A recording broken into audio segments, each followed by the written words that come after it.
So, how to control anxiety? I'm not going to talk about anxiety disorders or chronic anxiety, which has to do more with serious conditions like obsessive compulsive disorder, postmortem disorder, things like that. But I'm not going to go into much more details of it. I'm going to talk about the general anxiety, the negative thoughts that basically start interfering with our regular routine, and we don't know how to control it, and it start affecting our behavior, how we do it. I'm going to talk about it, how to control these things. I mean, there's so many different ways. You can go online, web is full of it. Doctors will tell you different things.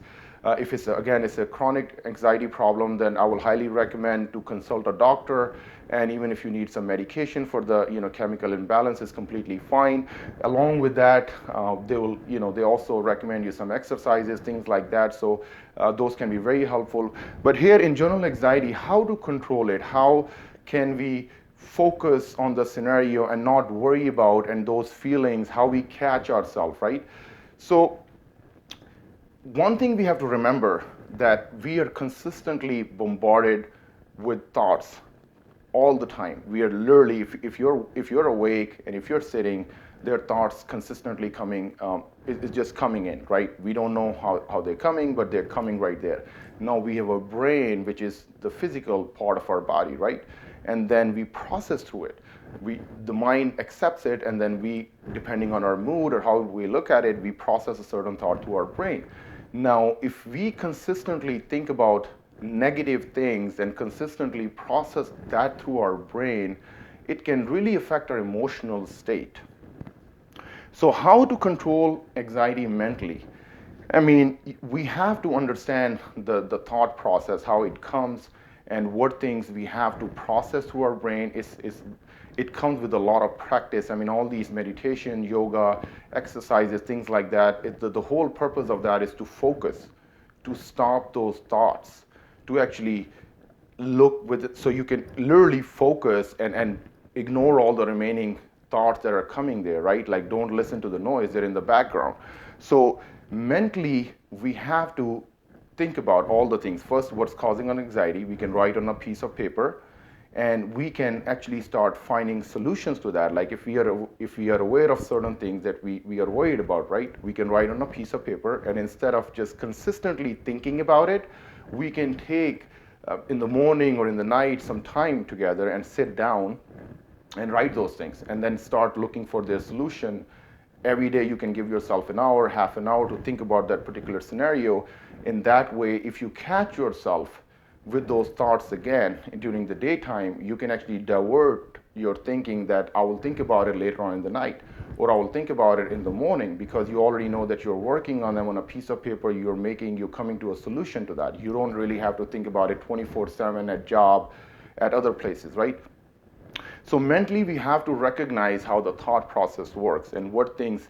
Normally, when things have happened, like major events have happened in our life, stats shows that you are not going to have that happen again in your life.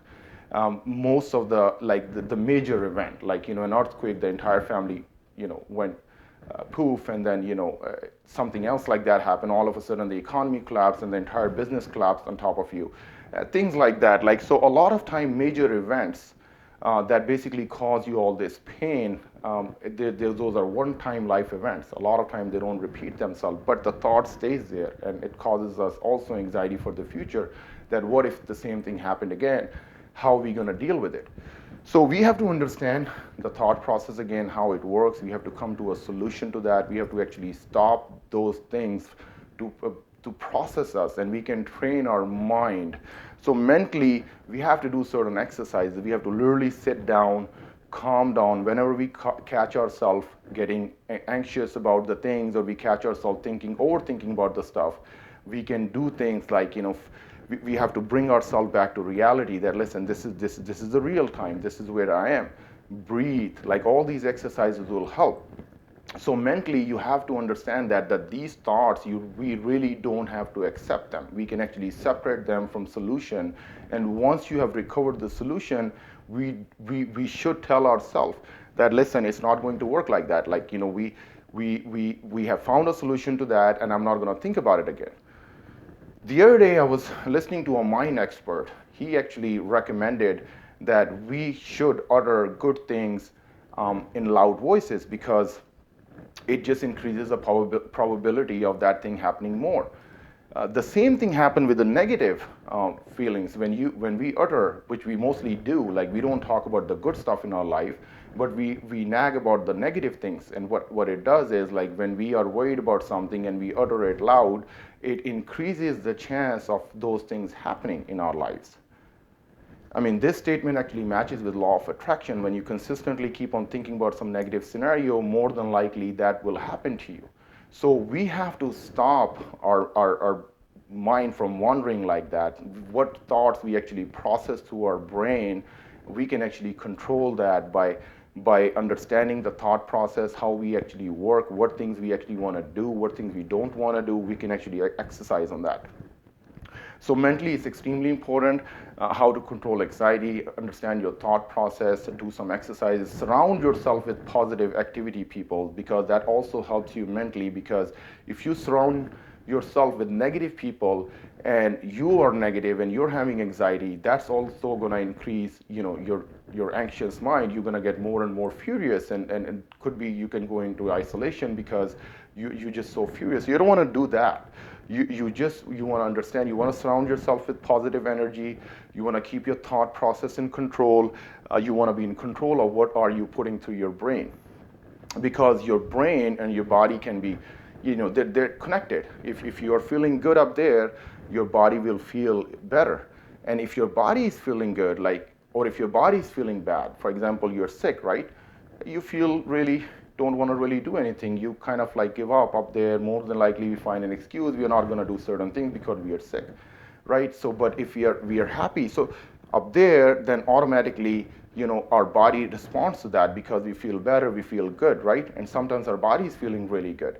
And even we are tired, we in mind, like we've been doing mass all night long, but you still want to do it because you feel all this energy coming from it. You went for exercise, you push yourself, you got your things out, and now you recharge your battery. So, and then your mind starts working accordingly because you're feeling better about yourself.